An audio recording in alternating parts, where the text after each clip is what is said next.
अच्छा, ये टास्क था जो हमने कल डिस्कस किया था कि लेट्स से हमारे पास ये गेम है और इसको हमने इस तरह रिप्रेजेंट कर लिया है।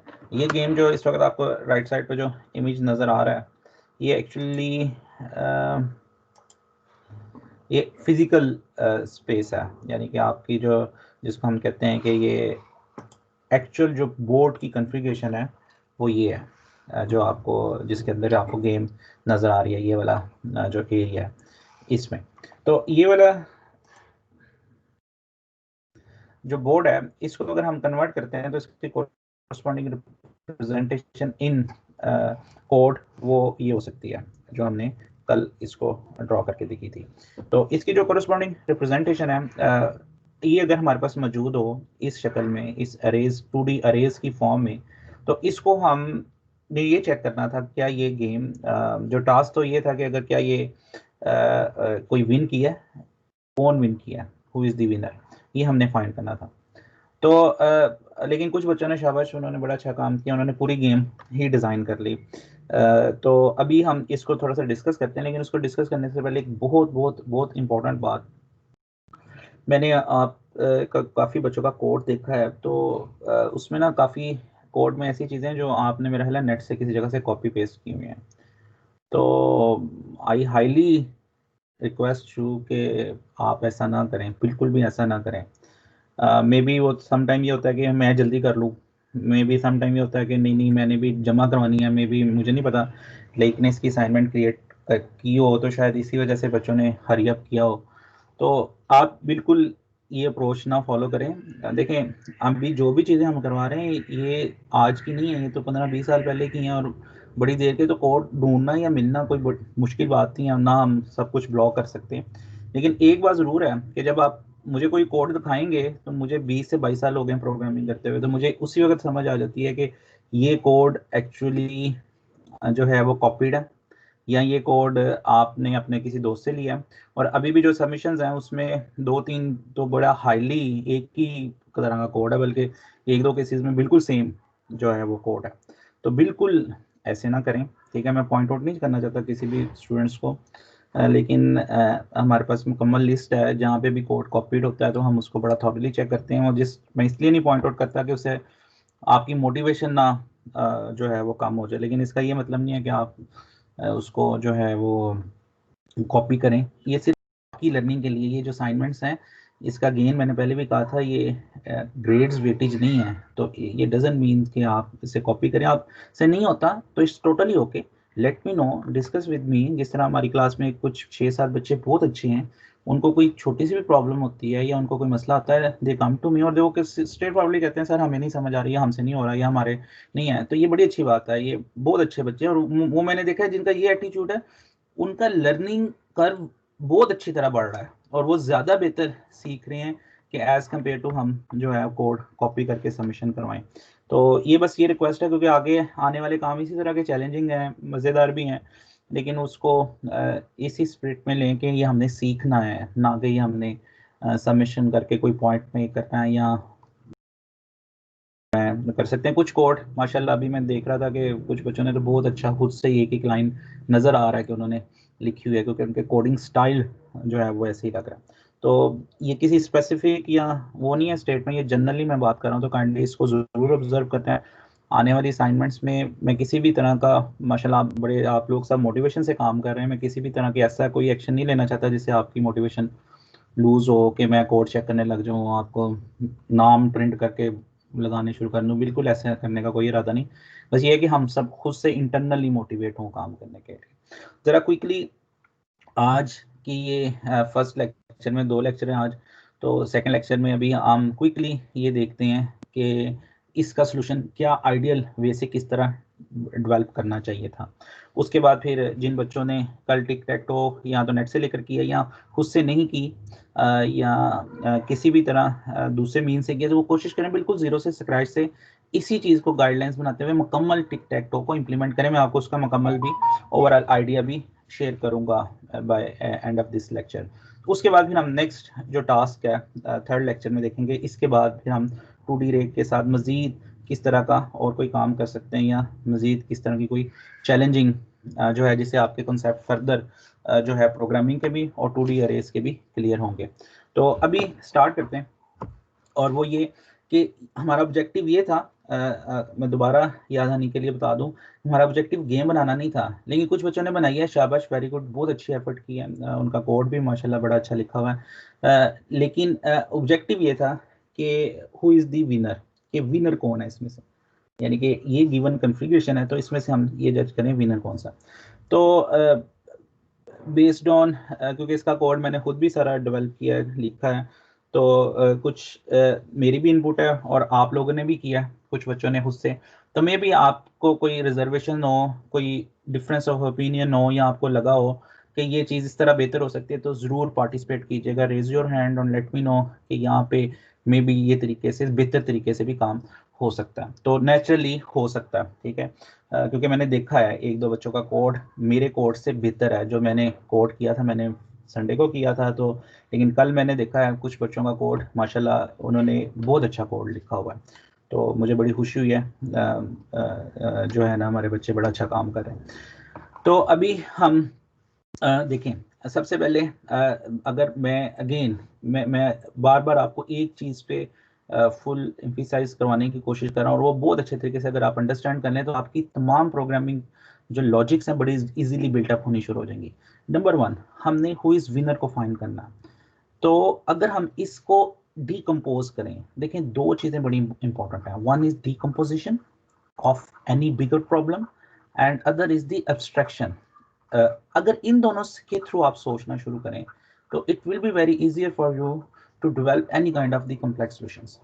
सो डिकम्पोजिशन अगर हम देखें कि हमने विनर क्या बताना है, तो हमें पास अगर देखो तो मेरे पास एक फंक्शन होना चाहिए जो ये बता दे क्या एक्स विन किया है, बस हमें देखो इज एक्स विनर, क्या एक्स विनर है।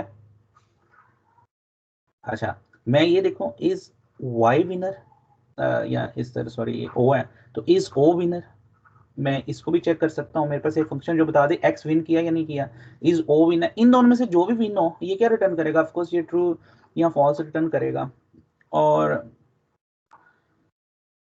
इनमें से जो भी ट्रू रिटर्न करेगा मैं कह दूंगा वो विन है। अच्छा, एक्स विन करता है या नहीं करता, या ओ विन करता है नहीं करता, इन दोनों की ना सेम तरह की ही लॉजिक होगी, कोई इसमें ज़्यादा चेंजेस नहीं होने वाली। तो क्या ख्याल है कि मैं दो डिफरेंट फंक्शंस बनाने के बजाय अगर एक ही फंक्शन बना लूँ, मैं इज विन और इसको पास कर दूं यहाँ पे सिंबल, यानी कि सिंबल एक्स हो तो उसको मैं ये, क्योंकि एक ही करेक्टर है तो 4 यहाँ पे सिंबल पास कर दूं, और अगर ये इसको एक्स पास हो तो ये चेक करें कि एक्स विन किया, और अगर इसको वाई पास हो, सॉरी ओ पास हो, तो ये चेक करे कि ये ओ विन किया कि नहीं। तो ये फंक्शन अगर मैं बना लूँ जो इसको मैं सिंबल पास करूँ और वो इसमें से चेक करे, तो ये मेरे लिए यूजफुल हो जाएगा। मैं दोनों केसेस में मैं इसको भी चेक कर सकता हूँ और इसको भी। अच्छा, एक केस और भी है, वो ये है कि कोई भी विन नहीं किया, गेम ड्रॉ मोड में चली गई। अच्छा, अब गेम अगर ड्रॉ मोड में चली गई है तो उस केस में ना ये दोनों फॉल्स होंगे, लेकिन मैं दोनों फॉल्स तो दरमियान वाली स्टेट में भी हो सकते हैं, यानी कि मैं आई एम नॉट श्योर कि दोनों अगर फॉल्स हों तो फिर ड्रॉ है, क्योंकि हो सकता है अभी गेम प्ले हो रही हो, अभी सारी ऑप्शंस ना हो, तो उस केस में फिर मुझे क्या करना चाहिए, मुझे इस ड्रॉ का एक फंक्शन बनाना चाहिए, या इस ड्रॉ का फंक्शन बना लूं, या एक सिंपल फंक्शन बना लूं कि इज एनी ऑप्शन एम्प्टी, क्या कोई ऑप्शन एम्प्टी है, यानी कि अभी तक किसी ने फिल अपनी बारियां सारी मुकम्मल तो नहीं कर ली। तो एक तो सिंपल सा तरीका, मैं हर बारी पे काउंटर बना लूं, यानी कि काउंट 1 2, मुझे पता है टोटल 9 जो है टर्न्स होंगी, बारियां होंगी, तो मैं उसको काउंट करते जाऊँ 1 2 3 4 5 6 7 8 9 तक, और जैसे 9 पे पहुंचे, अब मुझे पता है कि 9 पे पहुंच गया, फिर मैं चेक कर रहा हूँ जब कि विन किया या नहीं विन किया।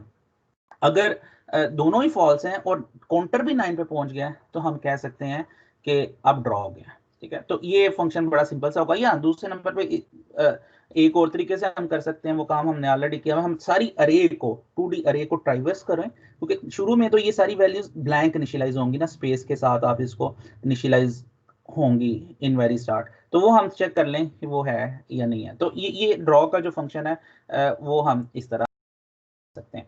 अच्छा, अब ये जो भी हमने डिसाइड किया कि इस विन का है,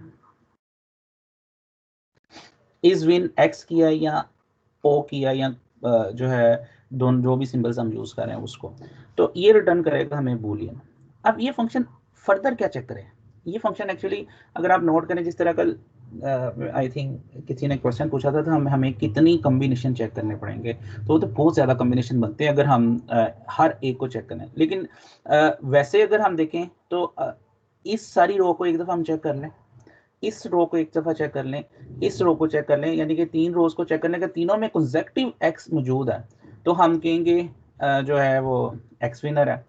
इसी तरह हम अल्टरनेटिवली इसके साथ ही या ये पॉसिबिलिटी है या दूसरी पॉसिबिलिटी है कि इस पूरे कॉलम को चेक कर लें, इस पूरे कॉलम को चेक कर लें और इस पूरे कॉलम को चेक कर लें, तो फिर भी हम कह सकते हैं कि अगर वो सब कंसेक्टिवली एक्स है या ओ है तो वो विन करेगा। तो यानी कि रोज को हम सारी को चेक कर लें और कॉलम्स को चेक कर लें तो फिर भी विन है। इसके अलावा दो और ऑप्शन था, एक वो ऑप्शन ये है कि डायगोनल हो सकते हैं। अब एक डायगोनल ये हो सकता है, ये चेक कर लें, और एक डायगोनल ये वाला हो सकता है, आप ये दो डायगोनल चेक कर लें। इसके अलावा अगर ये वाला डायगोनल भी आप कह सकते हैं ये भी है, तो ये और ये एक ही डायगोनल है, ये भी एक ही तरह का पैटर्न जनरेट करेगा, ये और यहाँ से अगर शुरू करें तो वो भी एक ही तरह का। तो आप इन सब को चेक कर लें और इसको चेक कर लें, तो टोटल 8 कॉम्बिनेशन अगर आप चेक कर लें तो यहाँ पे हम कह सकते हैं कि गेम विन की है। किसने विन किया हम देख लें, किसी इन 8 कॉम्बिनेशन में किसी भी जगह पे कंसेक्टिव ली जो है वो एक्स मौजूद है, या अगर ओ के लिए चेक करें तो ओ मौजूद है, तो वो भी हम उसको कह सकते हैं कि ये विन कर गया। तो अब इसके लिए अगर अगेन हम इसका सारा लें डीकम्पोजिशन का, तो हम 3 फंक्शन बना सकते हैं। एक बना सकते हैं जो चेक ऑल रोज करे, जो सिर्फ रोज को चेक करे, इसको हम सिंबल पास कर दें, इसको कहीं एक्स के लिए जरा चेक करके बताओ क्या एक्स पहली रो के अंदर कंप्लीट है या दूसरी के अंदर है या तीसरी के अंदर है, तो वो हमें बता दे, ट्रू या फॉल्स रिटर्न कर दे। चेक ऑल कॉलम्स जो सिर्फ कॉलम्स के ऊपर है, तो अभी इसके अंदर हमने डीकम्पोजिशन लगाई। आप ये भी कर सकते हैं एक ही फंक्शन बना लें जिसके अंदर सारा कुछ चेक कर लें, लेकिन अगेन मैं आपको वो तरीका बता रहा हूँ जो एक्चुअली लॉजिक बिल्डिंग के लिए बड़ा आसान रहता है, कि उसको जब हम प्रॉब्लम को छोटे स्टेप्स में डिवाइड कर लेते हैं वो ज़्यादा मैनेजेबल और ज़्यादा इजीली डेवलप हो जाती हैं। और इसी तरह हम चेक डायगोनल्स का एक फंक्शन बना लें। आप ये भी कर सकते हैं चेक डायगोनल्स के 2 फंक्शन बना लें, जो एक्चुअली मैंने जो कोड लिखा हुआ मैंने 2 ही बनाए हुए हैं, एक राइट को चेक करें और एक लेफ्ट को चेक करें।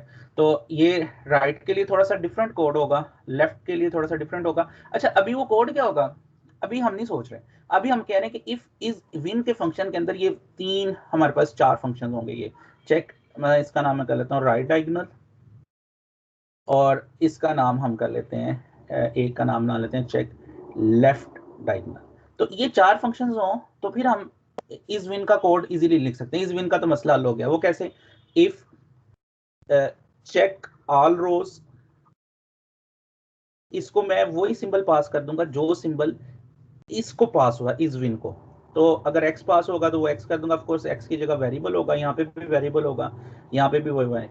और यानी कि ये ट्रू हो या ये ट्रू हो, चेक ऑल कॉलम्स, या ये ट्रू हो, चेक ऑल कॉलम्स ट्रू हो या ऑल रोज ट्रू हो, या चेक राइट डायगोनल ट्रू हो, या चेक लेफ्ट डायगोनल ट्रू हो। तो ये इनमें से कोई भी ट्रू हो तो हम कहेंगे ये विन कर गया है, रिटर्न कर देंगे, ट्रू कर देंगे, और अदरवाइज रिटर्न कर देंगे, फॉल्स कर देंगे।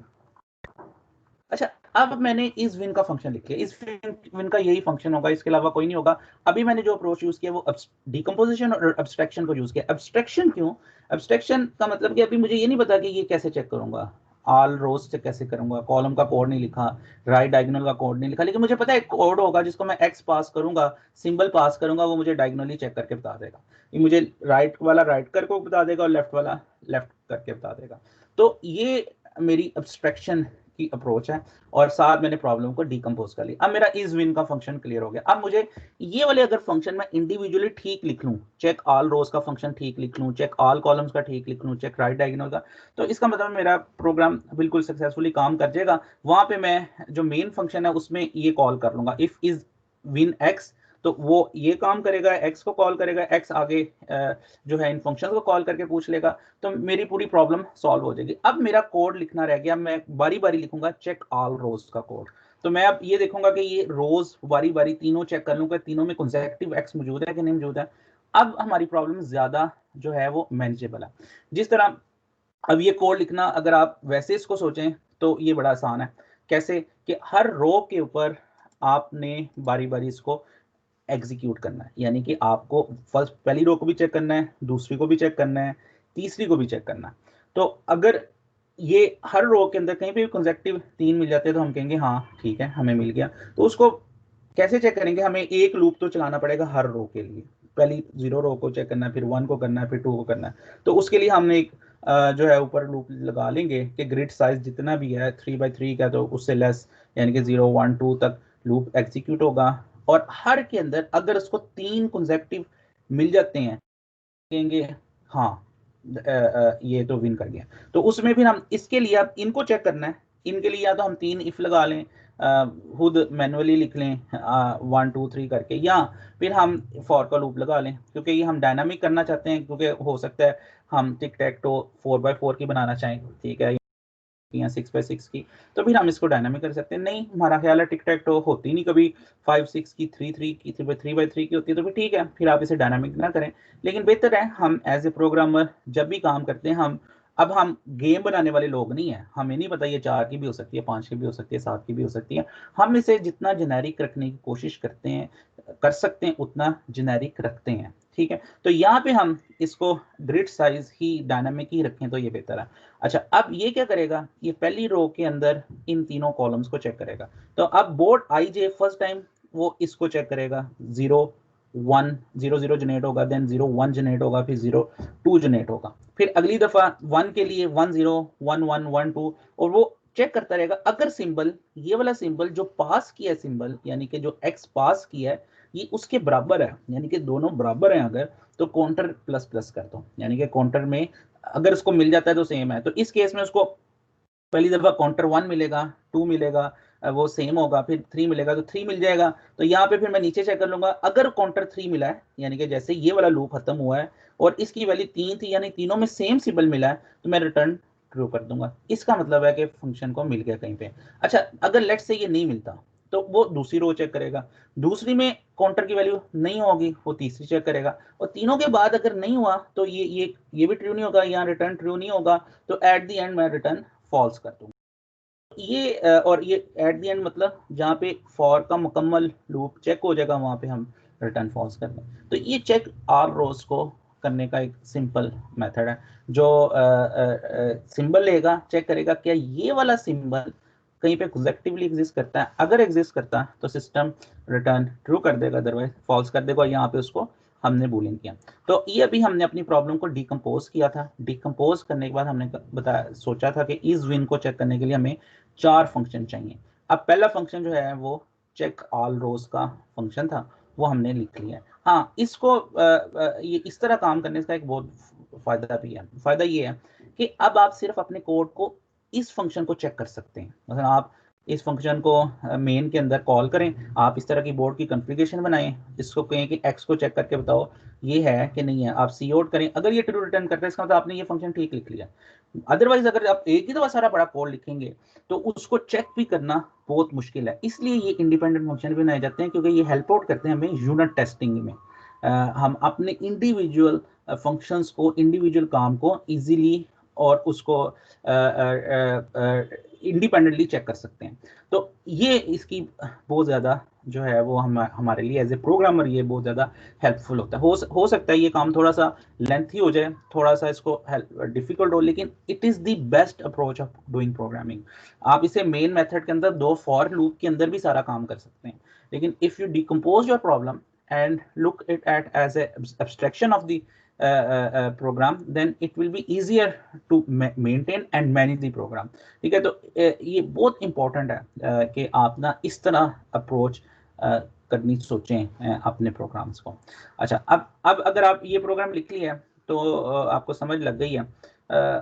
तो अगर आपका कोई क्वेश्चन है नेक्स्ट बात करने से पहले, let me take some questions. अगर क्वेश्चंस हैं तो प्लीज़ रेज योर हैंड और लेट मी नो कि अगर कोई क्वेश्चन है तो वो हम उसको जल्दी से एड्रेस कर देते हैं। जी काशिर, आपने हैंड रेज किया हुआ है, पहले काशिर फिर हुजैफा उसके बाद।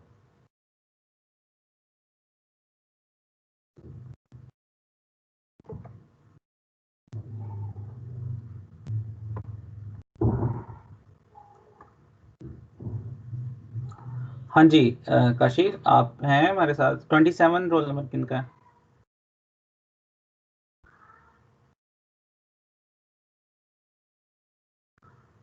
जी हुजैफा, आपका क्वेश्चन।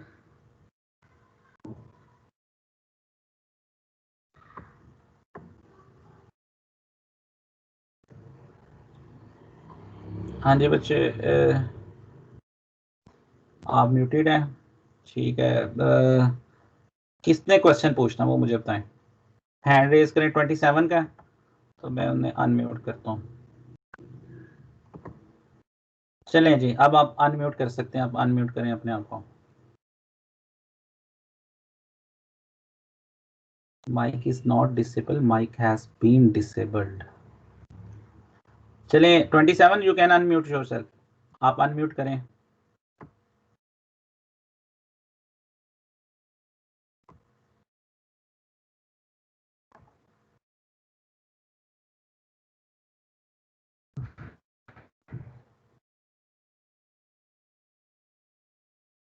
नहीं हो रहा तो हो जाना चाहिए यार, ठहरो 1 मिनट।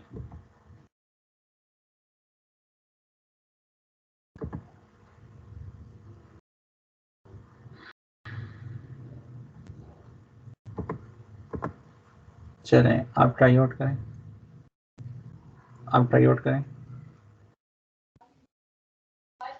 जी सर, हो गया। आवाज आ रही है सर मेरी? जी जी बच्चे आ रही है, जी बच्चे सर बताएं। मैं कह रहा था सर, अगर सिर्फ एक ही फंक्शन हम बनाएं और हम उसको पहले हम x पास करें फिर 0 पास करें, अगर वो दोनों ट्रू, मतलब अगर एक भी फंक्शन ट्रू हो जाता है तो विनर तो पता चल जाएगा, अगर दोनों ट्रू ना हो तो मैच ड्रॉ कर दें। हाँ गुड काशिर, अगेन ये भी एक अप्रोच हो सकती है, बस उसमें मसला ये है कि जिस तरह मैंने बताया ना, एक केस ऐसा हो सकता है दोनों विनर नहीं है लेकिन मैच ड्रॉ भी नहीं है। वो केस कौन सा है? वो केस ऐसा है कि जब एक्चुअली अभी गेम प्ले हो रही है, यानी कि अभी कोई गेम खेल रहा है, यानी कि ये वाली इधर मैं आपको बताता हूँ। देखो कि अभी ये गेम है स्टार्ट में बिल्कुल ना, तो अभी ना एक्स विनर है लेकिन अभी ड्रॉ नहीं है, ठीक है। तो वो मैं ये कह रहा था, मतलब लेट्स से ये गेम है, एक्स है और ये ओ है, ठीक है। अब अभी भी कोई विनर नहीं है, ठीक है, लेकिन अभी अभी भी हम ये नहीं कह सकते कि ड्रॉ है। तो वो जस्ट इस विन के ऊपर हम नहीं लगा सकते कि वो कंडीशन, हमें ये भी चेक करना पड़ेगा क्या गेम पूरी हो गई है कि नहीं हुई, यानी कि गेम ओवर हो गई है या नहीं है। गेम ओवर कब होगी? या तो कोई विन हो जाए, ठीक है, या फिर ये पूरे खाने जो है सेल्स हैं ये कंप्लीटली फिल्ड हो जाए, ठीक है। अच्छा हुजैफा, आपका कोई क्वेश्चन था? सर मैं बस ये पूछ रहा था कि अभी पूरी गेम तो नहीं बना रहे ना आप? नहीं हुजैफा, आज एक्चुअली आज के लेक्चर के बाद आप पूरी गेम बनाएंगे, ठीक है, वो आज का टास्क ही है, ठीक है। कुछ बच्चों ने कल बना लिया पूरी गेम, तो आज का टास्क ये है कि अभी हम पूरी नहीं बना रहे, अभी तो हम सिर्फ उसकी कॉन्फ़िगरेशन चेक कर रहे हैं कि ये विन है कि नहीं है। विन ये चेक हो गई तो इसके बाद पूरी गेम जो है वो कोई मसला नहीं है। इट इज़ जस्ट 4 और 5 एक्स्ट्रा लाइंस, मतलब ये अगर आपने कर लिया हुआ है तो पूरी गेम बनाना 4 to 5 लाइंस का कोड है सारा, वो भी मैं आपको एक्सप्लेन करूँगा कि उसकी लॉजिक बता दूँगा, ठीक है। अगर इसके अलावा कोई क्वेश्चन है अभी तक या कोई सजेशन है या आपने कुछ सर किया इसको है जी? हम थोड़ा सा ऑप्टिमाइज करने के लिए हम ये कर सकते हैं कि बेसिकली 5 टर्न्स के बाद हम चेक करें कि विनर आया कि नहीं आया, बिकॉज 5 विन से पहले पहले कोई भी विनर पॉसिबल ही नहीं है। अच्छा शाबाश अब्दुल हाद, माशाल्लाह अब्दुल हाद इस जो है ना वो उसका बड़ा अच्छा फीडबैक है। देखिए बच्चों, ये इस तरह की पॉसिबिलिटीज़ हैं, इसे इसे कहते हैं ह्यूरिस्टिक बेस्ड प्रोग्रामिंग, कि सम टाइम ना we add heuristics may be. अब वो ह्यूरिस्टिक क्या है, ये इस बात का देखो क्या प्रूफ है कि वो ठीक है, या हमें लगता है, या हमने बहुत सारी और हमें लगता है कि 5 से पहले तो कर ही नहीं सकता ना विन, क्योंकि वो हम इसको अगर प्रूव करें मैथमेटिकली तो हम कह सकते हैं हाँ 6 से पहले तो हो ही नहीं सकता, क्योंकि वो कम से कम 3 या 5 दोनों टर्न्स होंगी तो फिर ही विन करेगा। तो इस तरह के कोड्स को हम ह्यूरिस्टिक बेस्ड कोड कहते हैं। समटाइम ह्यूरिस्टिक ऐसा भी होता है जिसको हम मैथमेटिकली प्रूफ कर सकते हैं, समटाइम ऐसा ह्यूरिस्टिक होता है जिसको मैथमेटिकली हम प्रूफ नहीं कर सकते, बस हमें एक हंच टाइप चीज होती है और हमें लग रहा होता है फीलिंग के ये ऐसे ही है, तो ऑफ कोर्स इसको ऐड किया जाता है, ठीक है। लेकिन अभी के लिए जो हम प्रोग्रामिंग उस तरह की प्रोग्रामिंग है ना नॉन डिटर्मिनिस्टिक प्रोग्रामिंग कहते हैं, ठीक है, कि उसमें जब हम इस तरह की ह्यूरिस्टिक ऐड कर रहे हो, समटाइम ह्यूरिस्टिक अगेन मैं बता रहा हूँ कि मैथमेटिकली प्रूफ कर सकते हैं। तो ऑफ कोर्स शाबाश ऑप्टिमाइजेशन कर सकते हैं चीज़ों की, लेकिन अभी के लिए ना इस क्लास के अंदर अभी हम ऑप्टिमाइजेशन पे नहीं जा रहे, लेकिन if you had some ideas कि इसको ऐसे ऑप्टिमाइज करें तो आप ज़रूर करें। हम मे बी नेक्स्ट क्लासेस के अंदर देखेंगे कि कोई प्रोग्राम किसका ज़्यादा जल्दी एग्जीक्यूट होता है और किसका लेट एग्जीक्यूट होता है, क्योंकि अभी हम इसी प्रोग्राम को बनाएंगे AI के अंदर कि जब हम चाहेंगे कि कंप्यूटर हमसे ऑटोमेटिकली प्ले करें, फिर हम देखेंगे कंप्यूटर जब ऑटोमेटिकली उसको इस काबिल बनाएंगे तो वो कोड लिखना बहुत हैवी टास्क है फॉर कंप्यूटर के, वो कभी ना हारे। तो उसके वक्त फिर आप जो बात कर रहे हैं वो बहुत इंपॉर्टेंट हो जाती है कि हम कंप्यूटर की स्पीड अप करने के लिए उसको कैसे ये ह्यूरिस्टिक्स या इस तरह की एडिशनल हेल्प कर सकते हैं। लेकिन अभी के लिए ऑफ कोर्स ये ऑब्जेक्टिव नहीं है, लेकिन अगर आप करना चाहें तो वेरी गुड, ये आप जिस तरह भी आप बता रहे हैं बिल्कुल ठीक कह रहे हैं, तो उस आप लॉजिक को लगाएं तो इट्स ओके, लेकिन it is not required for everyone in the class, ठीक है। अच्छा, अब हम नेक्स्ट मूव करते हैं। If someone has any question then he can she can raise her hand or you can unmute and ask the question। जी बच्चे पूछें। Sir ये करेक्टर के बजाय हम स्ट्रिंग क्यों नहीं यूज कर रहे? किस जगह पे? यहाँ पे सिंबल पे? अच्छा, वो इसलिए नहीं यूज करे कि स्ट्रिंग भी कर सकते हैं, डजंट मेक एनी डिफरेंस, वैसे एग्जैक्टली इधर स्ट्रिंग ही कर सकते हैं, लेकिन एक बात याद रखिएगा हम ना इसको कहते हैं कि हम जिस जगह पे करेक्टर की ज़रूरत है हम उस जगह पे करेक्टर ही यूज़ करते हैं। अगर लेट्स से मैं अगर स्ट्रिंग कर लूँ यहाँ पे तो मेमोरी के अंदर ज़्यादा ओवरलोड होगा स्ट्रिंग का, करेक्टर जो है उसका कम मेमोरी के अंदर ओवरलोड होता है। तो करेक्टर क्योंकि मेमोरी में सिर्फ एक सेल ऑक्यूपाई करता है, तो it's therefore we only here actually we require here only one character to save or compare, therefore we do not need to add the string in the code, otherwise it will give you more overhead as compared to the character same data type। तो ये actually हमारी ऐसे programmer preference होती है, जिस तरह अभी अब्दुल हाद अभी बात कर रहे थे कि हम ज़्यादा ऑप्टिमाइज कर सकते हैं, तो ये ऑप्टिमाइजेशन अप्रोच है कि हम जहाँ पे जो चीज़ ज़रूरत है वो यूज़ करें। लाइक इधर इंटीजर की जगह मैं फ्लोट कर लूँ या मैं डबल कर लूँ, ठीक है, तो उससे भी कोई फर्क नहीं पड़ने वाला, लेकिन उसका जो है वो ऑफ कोर्स अगर मेरा काम लोअर रिसोर्सेज से चलता है तो मुझे लोअर रिसोर्सेज ही यूज़ करने चाहिए। ये भी बहुत इंपॉर्टेंट है आपके जो है प्रोग्राम डिज़ाइन के अंदर, जिस तरह हमने कल भी बात की, जहाँ पे सिंपल वेरिएबल से काम चलता है वेरिएबल से कर लेना चाहिए। जिस तरह यहाँ पे भी मैं एक अरे भी डिक्लेयर करके काउंटर की अरे बना लूँ और 0 इंडेक्स को बस अपडेट करता हूँ, ये भी कर सकता हूँ, लेकिन हम इधर वेरिएबल डिक्लेयर करते हैं।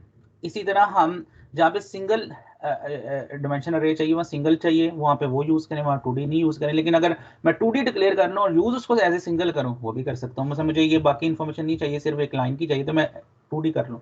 तो हमेशा कोशिश करनी है चाहिए हमें कि हम ना जो लोअर रिसोर्सेज हैं उनको यूज़ करें। अच्छा बच्चों, अब नेक्स्ट देखते हैं। इसी तरह आप चेक ऑल कॉलम्स का कोड लिख सकते हैं। आई होप के ये अब आप समझ गए होंगे ये कैसे लिखना है, तो मैं इस पर ज़्यादा टाइम नहीं स्पेंड करता। बस एक बात कि उसमें और इस कोड में एक फ़र्क किया मैंने, बस कुछ भी नहीं किया, सेम बिल्कुल 100% दोनों कोड सेम है, बस मैंने आई और जे की पोजीशन चेंज कर दी है, ठीक है, ये इधर। बाकी दोनों कोड बिल्कुल अगर आप कंपेयर करें बिल्कुल as it is exactly same है, इवन के फॉर के और जे के लूप भी हैं। तो क्योंकि अब वो जे बाद में आई जो है वो बार बार चेंज हो रहा है, अब मैं चाहता हूँ कि रोज चेंज हो, तो आई के लिए मैंने वो रखा हुआ था ऊपर वाला सिंबल, तो अब वो जो है वो चेंज होता जाएगा और ये जे चेंज नहीं होगा। फिर उसके बाद जब सॉरी जे चेंज होता जाएगा, रोज चेंज होती जाएंगी और आई चेंज नहीं होगा। उसके बाद फिर ये पहले इसको चेक करेगा, फिर इसको चेक करेगा, फिर इसको चेक करेगा, यानी कि एक कॉलम में, फिर दूसरे कॉलम में, फिर तीसरे कॉलम में। आप इसको वाइस वर्सा भी कर सकते हैं, जैसे भी आप इसको बेहतर तौर पर परसीव करना चाहें। लेकिन एक फंक्शन है हमारे पास चेक ऑल कॉलम्स का, जिसको मैं सिंबल पास कर रहा हूँ, ये रिटर्न मुझे बूलियन कर रहा है। इसी तरह डायगोनल्स का फंक्शन है। ये अब कोई बच्चा आप में से बताए जिसने नहीं किया हुआ, वो अगर शेयर करे तो ज़्यादा अच्छी बात है कि उसको क्या लॉजिक अभी बन रही है।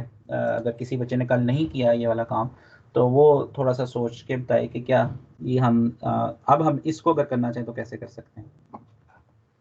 कि चेक करें राइट डायगोनल, अभी सिर्फ डायगोनल को चेक करने के लिए हम दो फंक्शन बना लिए हैं, लेफ्ट डायगोनल और राइट डायगोनल। ये वाला जो है इसको हम लेफ्ट डायगोनल कह रहे हैं। ओके, अगर हम स्क्रीन को व्यू कर रहे हैं तो ये हमारी लेफ्ट हैंड साइड पे है, तो इसलिए मैं इसको लेफ्ट डायगोनल कह रहा हूँ। तो ये इसको अगर चेक करना हो तो कोई बच्चा अगर पार्टिसिपेट करना चाहे या बताए कि कैसे चेक करेंगे।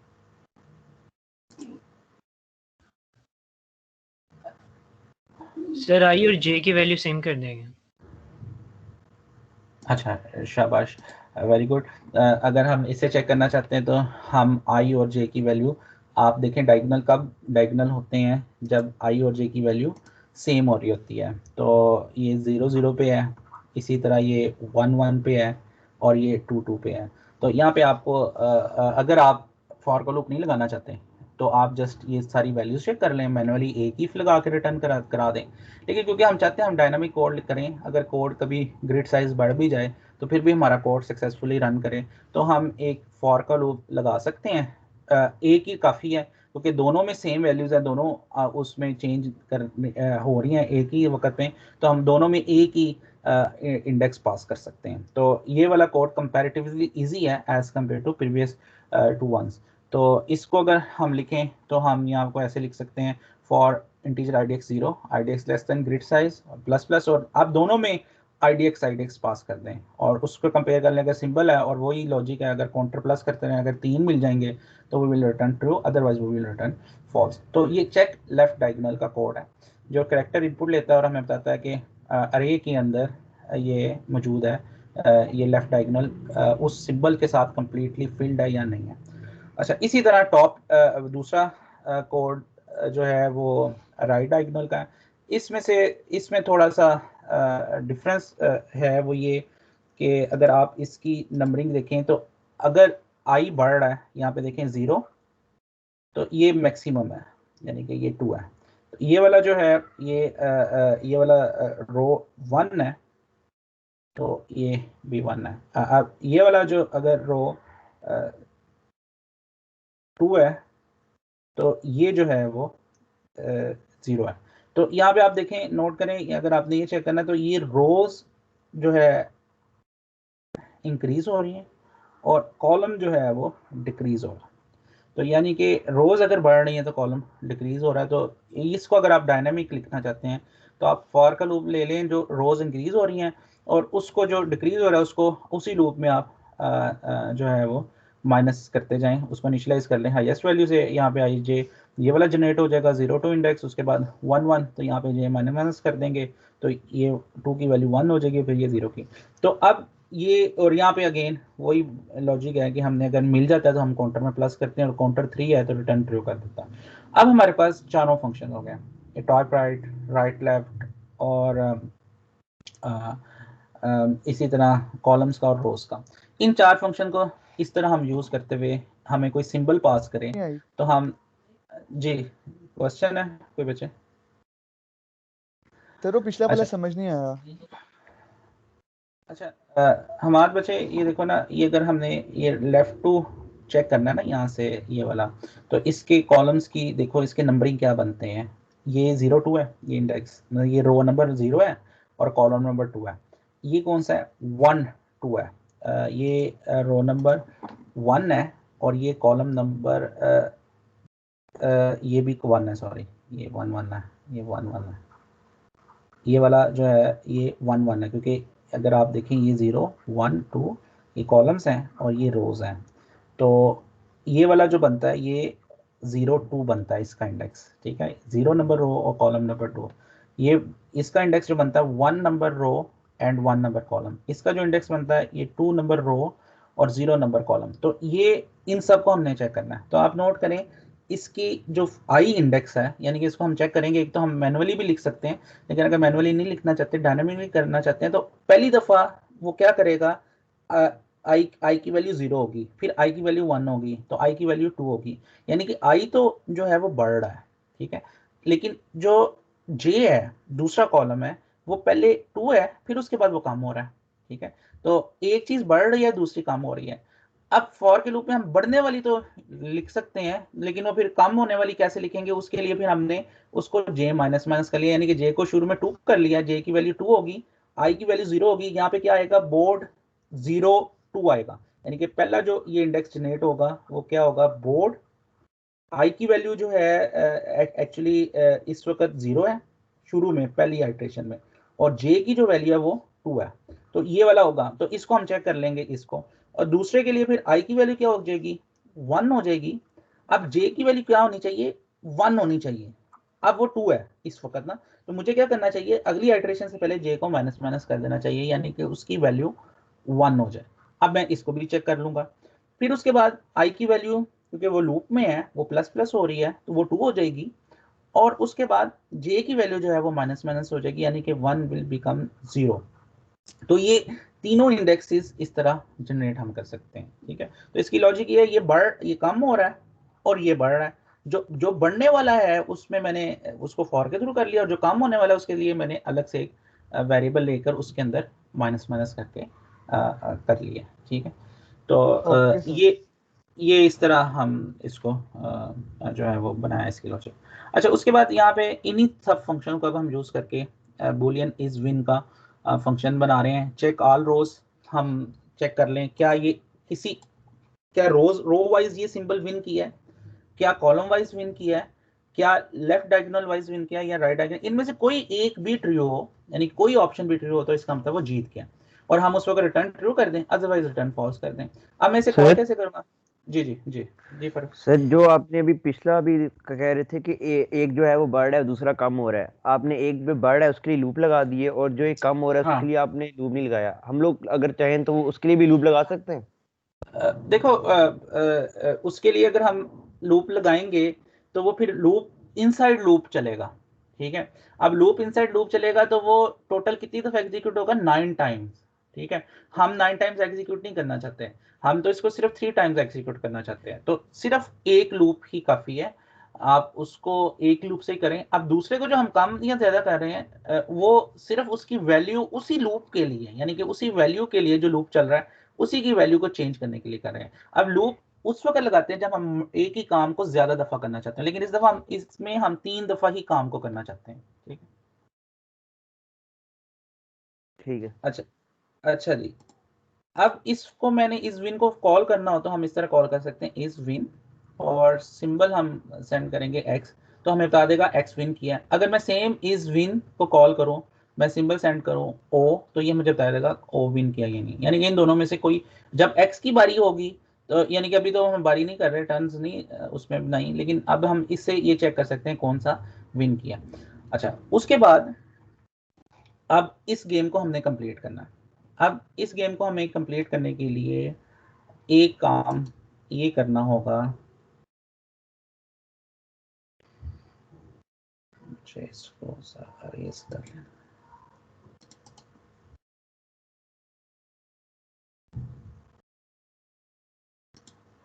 अच्छा, इसको हमें अगर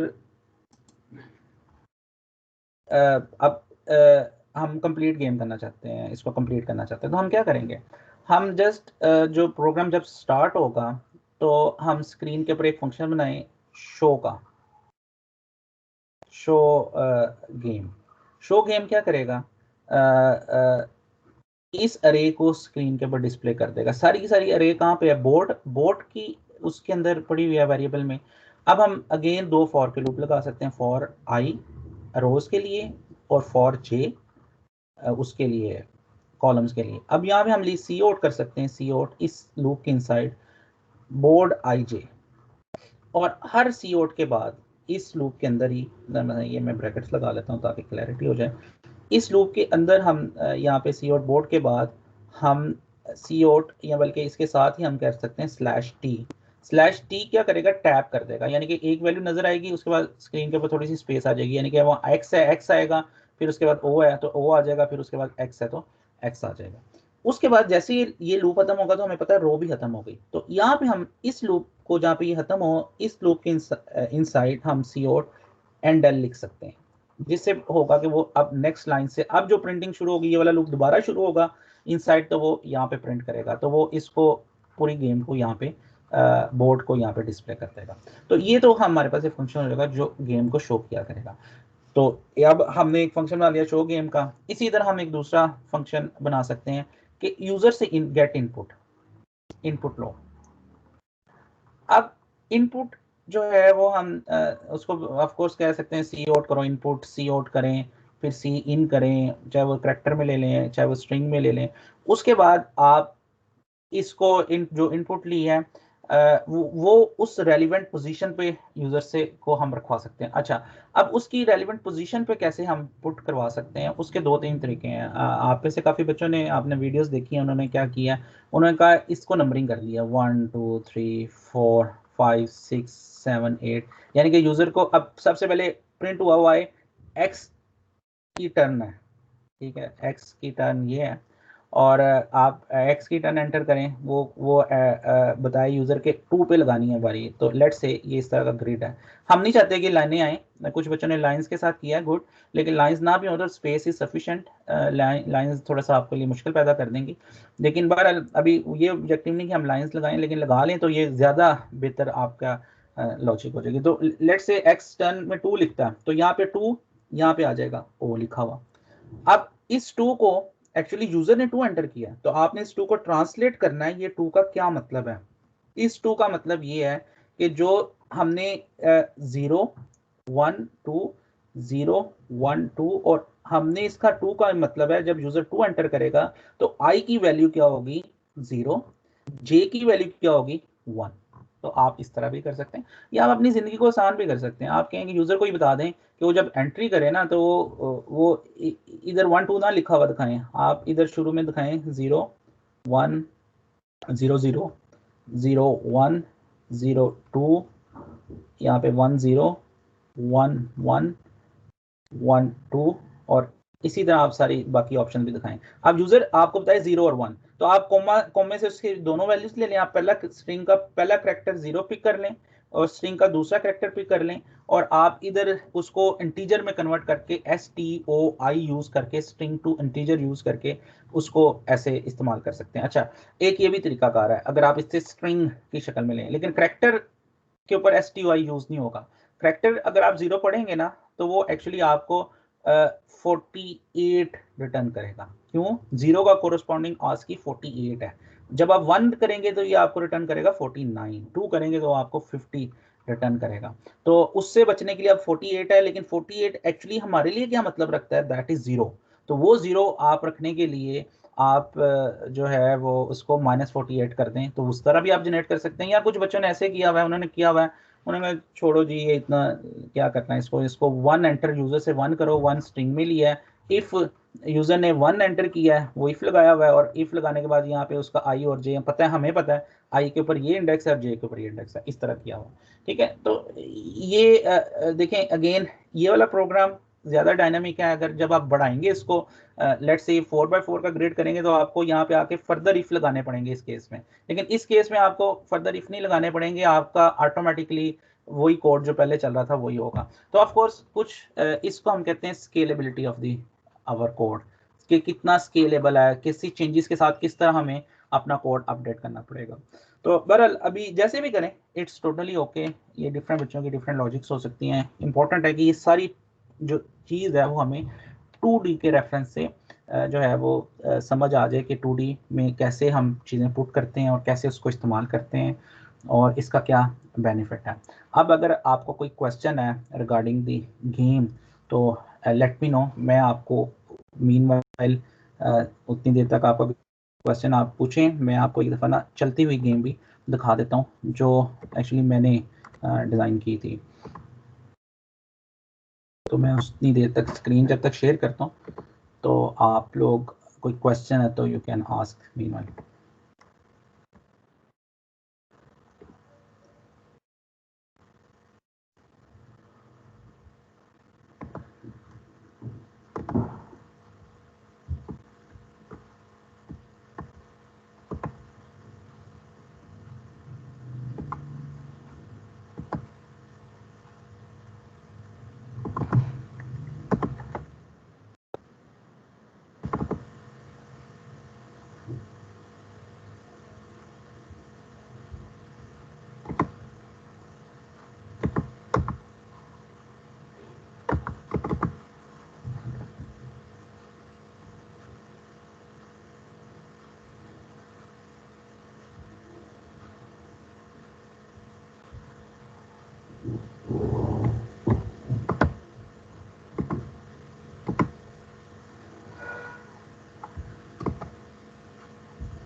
सर इसका टास्क क्रिएट कर दें क्लासरूम पे ताकि सबमिट करवा दें फाइल। अच्छा बच्चे वो ना मैं लाइक को कहता हूँ वो क्रिएट कर देते हैं। लाइक अगर आप हैं मीटिंग में तो कर दें क्रिएट, और अदरवाइज बाद में बता देते हैं। अच्छा बच्चों ये आई होप कि आपको ये मेरी कमांड प्रॉम्प्ट नज़र आ रहा होगा। इस पे ये गेम है, इसमें ओ इट इज़ योर टर्न, ये ओ लिखा हुआ है। आप इसकी जगह कोई भी सिंबल यूज़ कर सकते हैं और वो पोजीशन एंटर करेगा। मैंने थोड़ी सी अपने लिए आसानी पैदा की है और 0,1 से ही पोजीशन ऐड किया है। उसके बाद इसकी वैल्यू को वो यहाँ पे ओ आ गया है। अब वो एक्स की टर्न है। हाँ अब इसमें ये भी है कि आप लोग अगर इसको मज़ीद बेहतर करना चाहते हैं तो आप इस पर चेक्स भी लगा सकते हैं। अब मैं एक्स टर्न एक्स की है लेकिन मैं ओ एंटर कर सकता हूँ। मैंने इस पर कोई रिस्ट्रिक्शन नहीं लगाई हुई, सॉरी इसमें तो पॉसिबिलिटी नहीं है। पहले जब मैं बना रहा था उस पर कोई रिस्ट्रिक्शन नहीं लगाई हुई थी। अभी इस पर ये रिस्ट्रिक्शन नहीं, लाइक मैं इसमें थ्री एंटर कर सकता हूँ, ठीक है। तो ये अभी इस पर चेक नहीं है, अभी थ्री का कोई इंडेक्स एग्जिस्ट नहीं करता। तो वैसे ये असल में मेमोरी ट्रैप कहते हैं कि हम कोई ऐसी मेमोरी को एक्सेस करने की कोशिश कर रहे हैं जो मेमोरी हमारे लिए अलाउड ही नहीं है। तो ये पॉसिबिलिटी है, इस पर आप चेक्स वगैरह लगा सकते हैं। अच्छा ये अब मैं 0,1 हो गया, 2 पे करता हूँ तो ये अब x यहाँ पे आ जाएगा। इसी तरह मैं इसको 1 पे o को टर्न करता हूँ, वो आ गया। अब मैं 0,2 पे करता हूँ, वो आ गया। और अब अगेन मैं 1 पे करता हूँ तो यहाँ पे गेम को ख़त्म हो जाना चाहिए। तो ये गेम असल में वो प्रिंट करके ख़त्म हो रही है वो, क्योंकि मैंने उसमें एक्जी फाइल डायरेक्ट चलाई थी तो इसलिए वो टर्मिनेट हो गई है। तो इस तरह हम जो है एक छोटी सी जो है वो गेम डिज़ाइन कर सकते हैं टिक टैक की। तो अगर इसमें कोई क्वेश्चन नहीं है तो अभी मैं इस मीटिंग को स्टॉप करता हूँ। After 10 minutes we will start second meeting. 156 and 210 के ऊपर हम स्टार्ट करते हैं। जी शान से आपका कोई क्वेश्चन है तो यू कैन आस्क। सर हमने इसमें वैलिडेशन भी लगानी है, मतलब कि अगर एक यूज़र पहले से ही ऑक्युपाइड स्पेस के ऊपर दोबारा से कोई वैल्यू डालना चाहता हो तो?